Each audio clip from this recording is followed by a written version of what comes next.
بودا میتگی یا شد جنین آدمی یا آیه گپ دوست بودند. آیه یا بودا و تیلوگا دعوت داد. بودا آیه دعوت قبول کد. آیه لوگا نیمگا رهادک گفت. میتگه که هدا که پریشان گیندک بیگت بودا گورا شد و گوشت یه جنین که حبه و بدکاری لوگایی مرو. بودا که هدا گوشت وتی دستا منو بده. که هدا حیران بود و تی یک دستی بوده دستان هشت.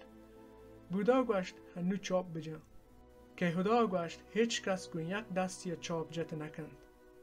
بودا بچکنده تو گوشت هیچ جنینی تهنایی و بدکار نبید. زلوری میتگا بدکاری مردین هم هستند. علمند که یه مردین و آیانی زرند که چوشین جنین نرد بید.